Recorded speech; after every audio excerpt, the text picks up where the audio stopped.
Sure. The demand management program was designed to build on top of existing infrastructure due to the short time frame that we have to execute the 100 megawatt reduction between the hours of 2 to 6. So we were looking at NYSERDA's existing facilities programs and various others, as well as Con Edison's CNI program.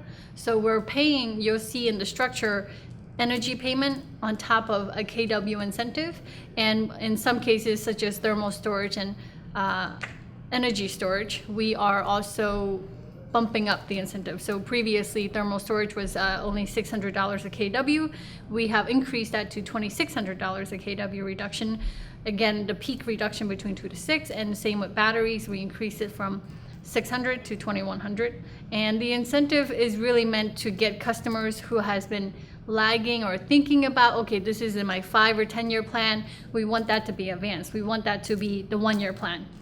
We were officially launching the program March of this year. Now, just 6 months later, we have seen a great response to our program and the incentives. We are getting a lot of applications, and by the end of the year, we should be about 30% of our acquired goal, or committed to our goal. And we are seeing a good response in the energy storage and thermal storage, and it's been an exciting time. The motivation behind the bonus was we really want to encourage large projects. So at the first threshold is 500 kW, you get an additional 10% based on your kW incentive. And then if you hit the 1 megawatt, you get another 15%. And again, because of the short time frame that we have, we really need large projects to come in.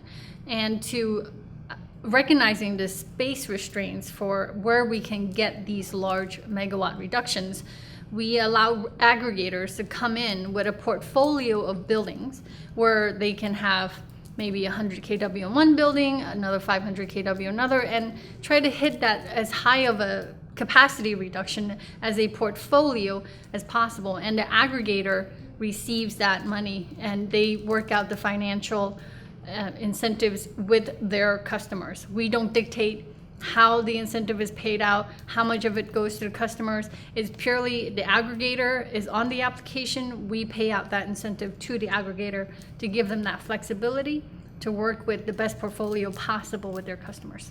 The submetering issue is an interest and an initiative that Con Edison and NYSERDA is working together to address the challenge of the submetering market for tenant space. It's important to distinguish this is not a Con Edison meter program. This is for the commercial space incentive program, similar to the other programs we have out there that are behind the meter, so to speak.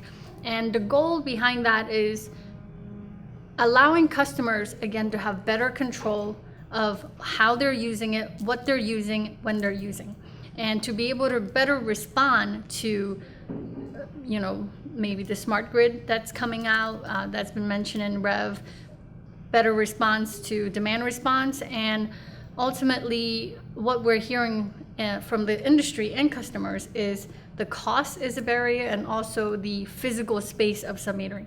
So we're trying to reach out to stakeholders, both at the customer and the supplier side, and understand how we can overcome these issues if we were to launch a program for that. The takeaway from today's meeting was really, I love the excitement that people have still around energy storage. We've been getting a large increase in projects since we launched the incentives, and since we are constantly trying to work with the market to see how we can better serve customers, it's great to see that people are still engaged, and especially with the recent change in the 50% for the batteries. Hearing Mark, one of the suppliers, saying that 50% relief has been tremendous. So that's good to hear that we are listening and people are responding when we make these changes.